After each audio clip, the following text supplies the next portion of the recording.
और लोग मतलब मैंने तो एक नई चीज सुनी है कि जैसे मुझे एज अ जूरी बुलाते हैं, जी बिल्कुल। तो कई फीमेल्स को जो पता नहीं कहाँ से टाइटल जीत के बैठ गई हैं, वो खुद पैसे देती हैं कि मुझसे आप 10,000 लीजिए, 5,000 और हमें एज अ गेस्ट या एज अ जूरी बुलाइए। तो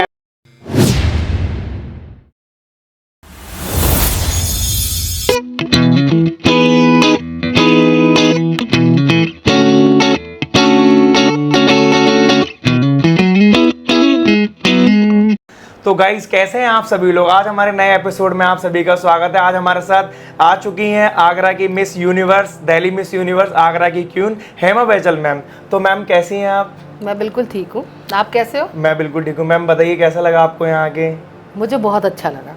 नहीं मैम आप तो आई नहीं, उल्टा हम आपके यहाँ पर आए पॉडकास्ट आपने कभी सोचा था कि आप आएंगे? नहीं मैम, मैंने तो सोचा ही नहीं था। अचानक से बातचीत हुई, कांटेक्ट हुआ भानु सर के थ्रू, बोले कि मैम ने घर ही बुला लिया डायरेक्ट। मैंने कहा अरे बहुत बढ़िया ये तो अब आपको कैसा लग रहा है? मैम घर तो बिल्कुल औसम है आपका। बातचीत पॉडकास्ट की बात हम लोग बाद में करेंगे। आपने जो जिस तरीके से मैनेज करके रखा हुआ है उनको एक एक शील्ड के साथ में, बहुत बढ़िया है मैम, बिल्कुल औसम। हाँ, बहुत सालों की मेहनत है। बहुत सालों की मेहनत है, मैं समझ सकता हूँ। तो मैम अपनी जर्नी के बारे में बताइए कि आप यहाँ तक कैसे पहुँची? एक्चुअली मेरी जर्नी स्टार्ट हुई थी 2011 में। 2011 में नोएडा में ग्लोबस ब्रांड के लिए मुझे सिलेक्ट कर लिया गया था फर्स्ट नंबर पे, बट मुंबई जाना था तो मैं जा नहीं पाई, इसलिए वहाँ पे रह गया। उसके बाद मैंने सेकंड मेरा जो स्टेप था वो एज अ शो स्टॉपर था, जो सूर सदन में मैंने किया था एज अ शो स्टॉपर। और उसके बाद मैं फिर रुकी नहीं, आगे बढ़ती चली गई और 2016 में मैंने अपना फर्स्ट टाइटल जीता मिसेस दिल्ली एनसीआर, और उसके बाद Mrs Agra, Mrs India globe and Taj Mrs universe. तो 4 बड़े टाइटल है मेरे पास, और मैं as a jury, as a celebrity guest events में जाती हूँ। बहुत बढ़िया। तो मैम 2011 में तो आप मैरिड थी, अनमैरिड थी? हाँ, मैं मैरिड थी। मैंने एक्चुअली शादी के बाद ही ये अपना जो मेरा सपना है वो मैंने अपना पूरा करा है मॉडलिंग का।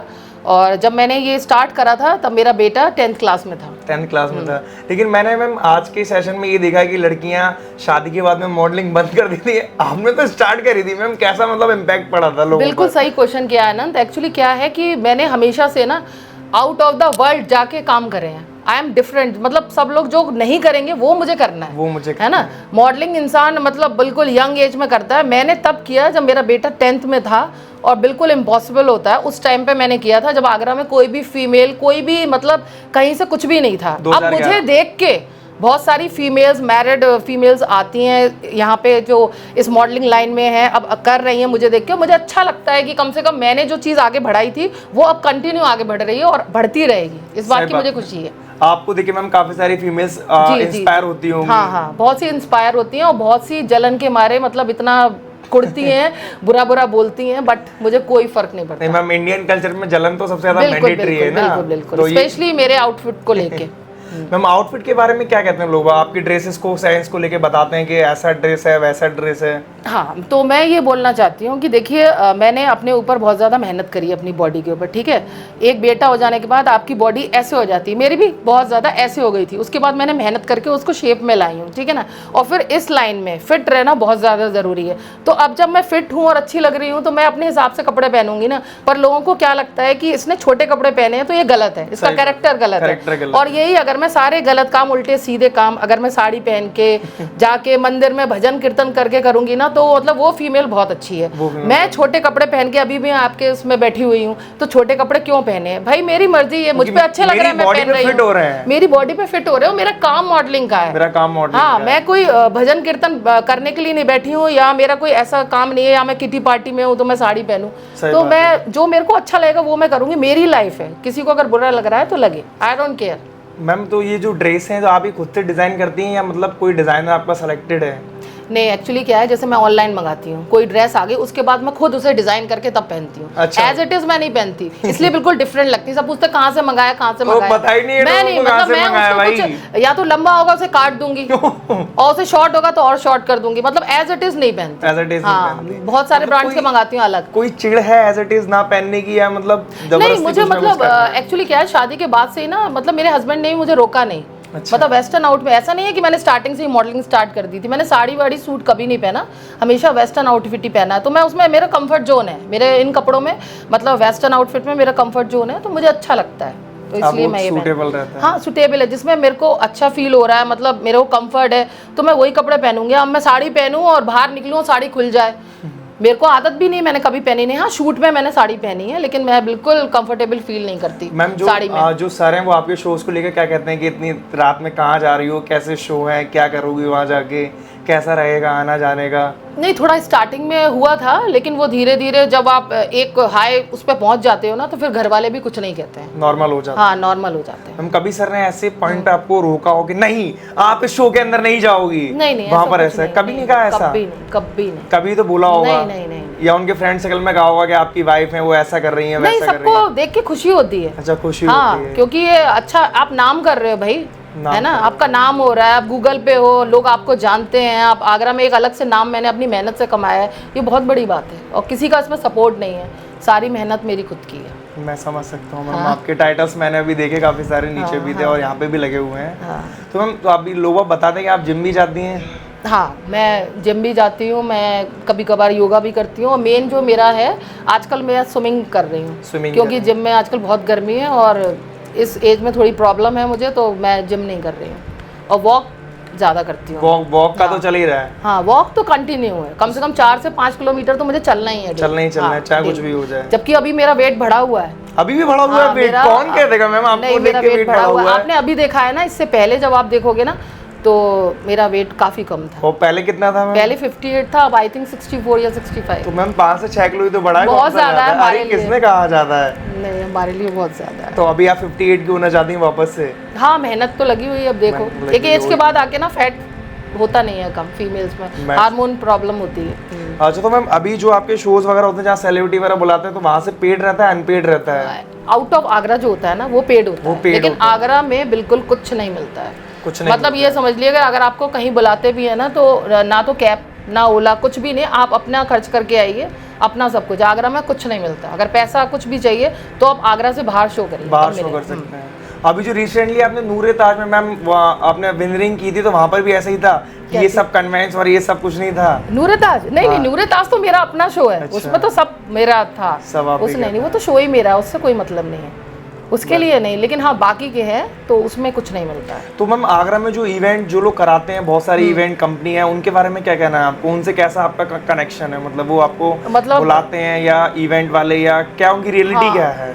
आनंद, मैं एक बात बोलना चाहूँगी कि आगरा का जो इवेंट का जो लाइन है ना, इतना गंदा है ना, मतलब बहुत ही बुरा है। इतना बुरा है कि मैं बता नहीं सकती। मतलब इतनी चिड़न और जलन है ना, किसी को आगे नहीं बढ़ना देना चाहते हैं, चाहे वो कोरियोग्राफर हो, चाहे इवेंट वाले हों। मतलब आगरा में अगर कोई बंदी है आगे बढ़ रही है तो उसको बिल्कुल आगे नहीं बुलाएंगे। मतलब जो कुछ मुझे हासिल हुआ है वो आगरा से बाहर हासिल हुआ है। आगरा में कुछ नहीं मिला है मुझे। मेरे को टाइटल मिले तो आगरा से बाहर मिले।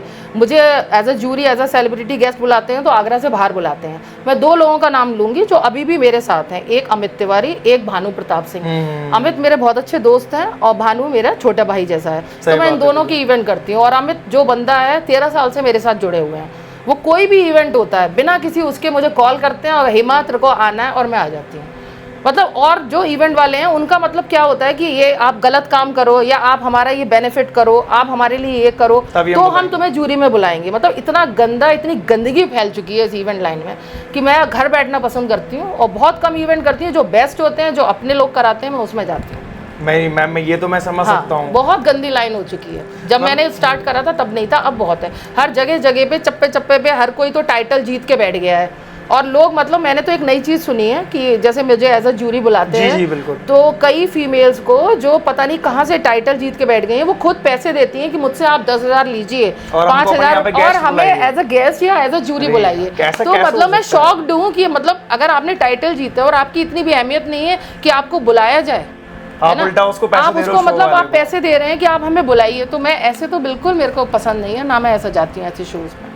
अभी रिसेंटली आपकी एक पोस्ट पे एक लेडी ने कमेंट करा था कि ये अगर छोटे कपड़ों में, अगर ये साड़ी में होती तो ज्यादा अच्छी लगती। वो क्या सीन था? वो क्या कहा था? वो एक्चुअली मेरी फ्रेंड है कलिका, उसकी एंगेजमेंट थी। उस पार्टी में मैं गई थी। मैंने मतलब इवनिंग गाउन पहना हुआ था, ऐसा भी नहीं है कि मैं शॉर्ट्स पहन के चली गई।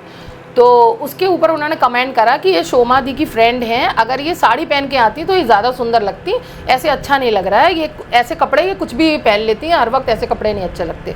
तो मैं उस लेडी से, या और जो फीमेल्स हैं जो मुझसे जलन रखती हैं या चिढ़ती हैं, तो जिनकी ऑर्थोडॉक्स मानसिकता है, स्पेशली मैं उन लोगों से पूछना चाहती हूँ कि प्लीज़ आप मुझे बताइए कि आपकी बॉडी है, आपके कपड़े हैं, नहीं है ना, मेरी बॉडी है, मेरा कपड़ा है, मेरे आउटफिट है, मेरी जो मर्जी करेगा मैं पहनूंगी। उस बंदी ने बोला तुम न्यूड होके घूमो, बिग बॉस में आ जाओ। अरे भाई मैं बिग बॉस में भी आऊंगी, मेरा मन करेगा मैं न्यूड भी घूमूंगी, मेरी लाइफ है ना। आप कौन होती है मेरी लाइफ के बारे में बोलने वाले? आप मुझे रोटी नहीं खिला रही हैं, ओके ना, आप मेहनत कर रही हैं, तो आप कमेंट ना करें। मैं सबके लिए बोल रही हूँ, किसी के लिए कुछ भी गलत बोलने की कोई जरूरत नहीं है। मेरी लाइफ है, मैं जो चाहे करूँगी। फैक्ट है मैम। तो फिर वो भागी कमेंट बॉक्स। हाँ, उन्होंने फिर ब्लॉक कर दिया, वो भाग गए। इससे पहले कि मैं कुछ और बोलूं वो भाग गए। मामला गड़बड़ गया, तो भागने यहाँ से वो भाग गए, उन्होंने ब्लॉक करा, वो भाग गए। और मैं उन्हें जानती भी नहीं हूँ, कहाँ मेरठ की कोई लेडी है, मेरठ से वो मुझे कमेंट कर रही है। क्या ही मतलब बनता हाँ है? मतलब ये देखिए, नहीं तो लोगों को आप कपड़े से क्यों जज कर रहे हो, है ना? अगर मेरे को ऐसे ही काम करने होते तो क्या मैं आगरा में बैठी होती, मैं टीवी पे आ रही होती, सीरीज कर रही होती, मेरे पे इतने ऑफर हैं। भानु जानता बहुत अच्छी तरह, आप पूछना इतने ज्यादा, लेकिन मैं नहीं पता है, मैं अपने मतलब अपने शौक के लिए कर रही हूँ, मेरा टाइम पास है, दैट्स इट। अच्छा मैम, आप कुछ मजाक पूछ लेते हैं मैम, इस उम्र पर लड़कों को आप कभी कभार पसंद आ जाती होंगी, ऐसा कभी हुआ? बहुत सारे बहुत इतने मैसेज इतने पड़े हैं, बहुत लाइन लगी है। तो अभी आप मतलब जैसे सपोज किसी ने पूछा हो कि मैं आपको पसंद करता हूँ, तो आप उससे क्या कहती हो, क्या बताती हो मतलब उसे? मैं जवाब ही नहीं देती, मैं देखती ही नहीं हूँ, मैं रिप्लाई नहीं करती, मैसेज देखती भी नहीं हूँ, बिल्कुल नहीं। कभी भानु आ जाता है, वो मेरा फोन देख लेगा, रिप्लाई करने की कोशिश करेगा, मैं मना करती हूँ, मैं रिप्लाई तक नहीं करती हूँ। इसलिए लोग समझते हैं बहुत प्राउडी है, बहुत घमंडी है, बहुत एटीट्यूड है, लोगों को लगता है। पर भाई मेरे अंदर बहुत बिल्कुल एटीट्यूड नहीं है, मैं बिल्कुल डाउन टू अर्थ। मेरे कपड़े, मेरे लुक से मत जाइए, मैं by heart down to earth, humble. हाँ बिल्कुल, दयालु, बिल्कुल। तो मैम फिर आप अगर किसी ने मैम आपको चलिए मैसेज ना कराओ, डायरेक्ट आके उसने कहा हो कि मैडम मैं आपको पसंद हूँ या आप मुझे पसंद हो, तो क्या कहा है आपने उसको? कुछ ऐसा इंसिडेंट हुआ है मैम अभी तक? हाँ ऐसा बहुत हुआ है, तो फिर मैं कह देती हूँ मुझे टॉम एलिस पसंद है, मुझे ब्रैड पिट पसंद है, ऐसी चीजें बोल देती हूँ। उसका दिमाग खराब, वो फिर वो बेचारा चला जाता जाता है। हाँ। ये हायर टेंशन का करंट है, यहाँ से निकलना ही बेहतर है। नहीं, मुझे इन चीज़ों में एक्चुअली इंटरेस्ट ही नहीं है, सही बताऊँ तो। मुझे अपनी मॉडलिंग लाइन, अपनी वॉक, अपना फैशन, अपना मेकअप, अपना वीडियो बनाना, रील्स बनाना, इसमें मेरा टाइम पास हो जाता है। इन सब चीज़ों में मुझे इंटरेस्ट ही नहीं है। आपको एक टाइटल और दिया जाता है जहाँ भी आप जाते हैं मेकअप क्वीन के बारे में, तो मेकअप का क्या है मैम शुरू से? आप मतलब इतना ऑथेंटिकेट मेकअप क्यों करते हैं, मतलब क्यों करती हैं? आपको मतलब बहुत ज्यादा अच्छा लगता है कि मतलब मुझे बहुत अच्छा लगता है, मैं जैसे मेकअप कर रही होती हूँ, मुझे लगता है और कर लो और कर लो और कर लो, मतलब मुझे बहुत पसंद है मतलब मेकअप। आई लव मेकअप, मतलब मेकअप करके मुझे ऐसा लगता है कि मतलब कॉन्फिडेंस आ गया, कॉन्फिडेंस लेवल। हाँ, मेरे को जो कॉन्फिडेंस आता है वो मुझे मेरा मेकअप देता है, और मेरी मेहनत जो मैंने की है। मैंने आपको मतलब मोस्टली काफी मैंने आपके बारे में स्टडी करी, तो मैंने ये देखा कि आपका हेयर स्टाइल मोस्टली ये कॉमन क्यों रहता है? क्योंकि मैंने एक दो बार स्ट्रेट और चेंज करके देखा, तो मेरे जो खास मिलने वाले हैं, स्पेशली मेरे रिलेटिव्स, मेरे घर के लोग, उन्होंने साफ बोल दिया बहुत खराब लग रहा है, प्लीज़ ऐसे मत करो, तुम्हारे ऊपर वो करली हेयर ही अच्छे लगते हैं। तो फिर मैंने कर दिया, मतलब हाँ, मतलब मैंने करके देखा, तो जब अपने लोग बोल रहे हैं, अगर कोई बाहर का आउटसाइडर बोलेगा तो मुझे लगेगा अरे झूठ बोल रहा है, लेकिन अगर मेरी मम्मा बोल रही हैं, बेटा बोल रहा है, मेरे बेस्ट फ्रेंड्स बोल रहे हैं, तो फिर मैंने कहा नहीं, वो कह रहे हैं जो तुम पे सूट कर रहा है तुम वो करो ना जो तुम्हें अच्छा लग रहा है, तुम पे सूट कर रहा है, दूसरे के लिए क्यों? अब दूसरे को काले बाल स्ट्रेट अच्छे लग रहे हैं, मुझे नहीं पसंद है। सही बात है कि मैं किसी के लिए क्यों करूं, मुझे पसंद है तो मैं कर रही हूँ। That's it. मैम ये टैटू आपके पहले प्यार की निशानी? पहले प्यार की नहीं है भाई, मेरा पहला और आखिरी प्यार मेरे शंकर भगवान है, ओम नमः शिवाय है। जी जी। तो और इसमें आई लव माई सेल्फ लिखा है। अच्छा, आई लव माई सेल्फ लिखा हुआ, और उस वाले हाथ पे ओम नमः शिवाय। ओम नमः। बहुत बढ़िया मैम, बहुत बढ़िया। और मैम आपकी लाइफ पे सबसे ज्यादा एक नेगेटिव फेस क्या रहा है जिसमें आपको रोना आ गया हो, कुछ ऐसा इंसिडेंट हुआ आपके साथ, घटना घटित हुई हो जिसमें आपको ये लगा हो कि नहीं, इसके आगे मेरा जीवन खत्म, अब मैं कुछ कर नहीं पाऊंगी इसके आगे? सबसे ज़्यादा मतलब वो सैड जो पार्ट था मेरी लाइफ का, वो ये था जब मेरे पापा मुझे छोड़ के गए थे। उसके बाद मतलब ऐसा लग रहा था लाइफ खत्म है, तो बहुत टाइम लग गया मतलब अपने आप को संभालने में, क्योंकि वो एक पिलर की तरह थे मेरी लाइफ में। वो जब तक थे मतलब ऐसा लगता था मतलब कुछ है ही नहीं, मतलब दुख क्या है, प्रॉब्लम्स क्या है, मुझे कभी एहसास नहीं हुआ, क्योंकि वो मतलब पीछे खड़े हुए थे। उनके जाते ही ना मतलब लाइफ ऐसे हो गई यूँ, आप समझ रहे हो? जी, जी। मतलब पापा के जाने के बाद मतलब लाइफ को ऐसे चलाने के लिए ना बहुत मेहनत करनी पड़ी मुझे, और बहुत मतलब माइंड को मेकअप करना पड़ा कि नहीं, अब मुझे अकेले ही अपने आप को यहाँ से ऐसे यूं खड़े करना है, क्योंकि जब तक पापा थे तब तक उनका हाथ पकड़ के चल रही थी मैं। तो मैम आपकी शादी से पहले पापा एक्सपायर हो गए थे आपकी शादी? नहीं, अभी 2009 में खत्म हुआ, शादी के बाद। शादी के बाद? हाँ। तो मैम फिर आपने कैसे रिकवर करा? आपको लगा होगा कि बहुत सारी प्रॉब्लम्स अब जा रही हैं, आ रही हैं? हाँ बहुत, मतलब वो कहते हैं ना, अगर आप किसी बंदे से इतना प्यार करते हो, वो लाइफ का आपका बहुत इंपॉर्टेंट पार्ट हो, और वो अचानक से, वो तो आपके फादर हाँ थे। वो अचानक से बीमार भी कहते नहीं थे, कि एक्चुअली पिता और एक्सीडेंट बेटी हुआ का था। ज्यादा हाँ, अच्छा कनेक्शन रहता है बिल्कुल, जीवन मेरे से में। बहुत क्लोज थे वो, और वो उनके जाने से मतलब बहुत प्रॉब्लम मतलब फेस करना पड़ा मुझे। बहुत टाइम लग गया, 1-2 साल लग गए मुझे इस दुख से ऊपर बाहर आने में, हाँ बाहर आने में। उसके बाद फिर धीरे धीरे फिर मैं इस लाइन में आई, तो वो कहते हैं ना टाइम, वक्त वक्त बदल देता हर है चीज को कम कर देता है, तो बस लेकिन वो कमी तो आपको कमी तो वो आज हर भी पल रहती हर है, पल हर हर पल रहती मतलब है। मैं ये सोचती हूँ आज के टाइम में अगर मेरे पापा होते और आज जिस मकाम में मैं हूँ, तो देख के बहुत तो खुश वो होते हैं। बहुत खुश होते, बहुत ज्यादा उनको खुश। प्राउड होता है कि देश की बेटी आगे तक न्यूज़पेपर में नाम आ रहा है, गूगल में नाम है इसका, यूट्यूब में है, हर जगह है, लोग बुलाते हैं, वो बहुत खुश होते हैं, बहुत ज्यादा। मैं समझ सकता हूँ मैम इस वाले पार्ट को। और मैम सबसे ज़्यादा आपका लाइफ में मतलब बहुत प्राउडली मोमेंट क्या रहा हो जहाँ पर आप गई हो, बहुत ज़्यादा आपको अच्छा लगा हो कि मतलब मैं यहाँ आई और ऐसा हुआ? मेरा first title Mrs Delhi NCR Delhi NCR 2016 में जब मैंने विन 2016 करा था, वो सबसे ज़्यादा मुझे खुशी का, प्राउड फील कराने वाला मेरा मूवमेंट था। मैम दिल्ली NCR तक आप कैसे चली गई थी? आप तो आगरा की रहने वाली हैं। हाँ, NCR तक कैसे ये कनेक्शन भी हो एक गया बहुत था? अच्छा क्वेश्चन पूछा आनंद तुमने। एक्चुअली क्या हुआ कि मैं अपने हस्बैंड और बेटे के साथ गई थी दिल्ली घूमने? ना 4 दिन का था वो। 4 दिन का। ये मतलब वहाँ पे रुकना था हमें, 4 डेज का ये इवेंट था, तो क्लासेस वगैरह सारी लगती हैं ना, तो उसमें ग्रूमिंग क्लास वगैरह। तो मेरे हस्बैंड मतलब मेरे को टीज़ कर रहे थे कि ये दिल्ली का शो है और यहाँ पे सारी दिल्ली की लेडीज़ हैं। वाकई में कोई डॉक्टर था, कोई ये था, सारे मतलब अपने उसमें, और मैं नॉर्मल। तो कुछ मैंने शोज़ ही करे थे, तो उन्होंने मेरे को कहा भी कि तू हार जाएगी, तू आगरा से है और दिल्ली, हाँ एनसीआर दिल्ली की बंदियों से जीत नहीं सकती, तू हार जाएगी। तो मैंने कहा लेट्स सी। तो जब मैं वहाँ गई, तो मैं जब जीत के आई, तो जब मैंने क्राउन पहना ना, तो सबसे पहले मैंने यूं ही सामने देखा था जब मैं क्राउन पहन के। आप भी हो जिसने हाँ, मना किया था। तो मतलब मैंने ना उस चीज़ को वो कर दिया। उसके बाद से फिर मैंने पीछे मुड़ के नहीं देखा, फिर मैं ऊपर वाले के उससे ऊपर ही गई हूँ, डाउन नहीं गई। सर को लगा होगा भाई साहब, बात मेरी नेगेटिव फेज में बिल्कुल चली गई, अब ये बिल्कुल। और वाकई सुनाएंगे में मतलब एक से एक फीमेल्स थी वहाँ पे, और अच्छे अच्छे उसमें थी। मैं तो नॉर्मल कुछ इवेंट्स करके ही पहुंची थी। बहुत अच्छा लगा होगा मैम वहाँ पर बहुत जाके। बहुत सबसे बेस्ट मेरा जो लाइफ का पार्ट था वो वही था। तो मैम आपने इतना सारा बता दिया, मेरे बारे में कुछ कह दीजिए, बता दीजिए कुछ। मैं इनके बारे में ये बोलना चाहूँगी, ये बहुत अच्छे बंदे हैं, ओह, इनका नाम है तारीफ। आनंद, और ये मॉडलिंग लाइन से भी हैं, हमारा शो भी कर चुके हैं एज अ शो स्टॉपर। और मैं तारीफ इनसे होगी। ये बोलूँगी कि आप इनको मेरी तरफ से अच्छी विशेस दीजिए कि ये अपने लाइफ में आगे बढ़ें, तरक्की करें। All the best. धन्यवाद मैम आपका, दोनों हाथों से जोड़ के। तो गाइस चलते हैं हम लोग अपने एक नए एपिसोड की तरफ। जब तक के लिए मैम से विदा लेते हैं, जब तक के लिए जय हिंद, जय भारत।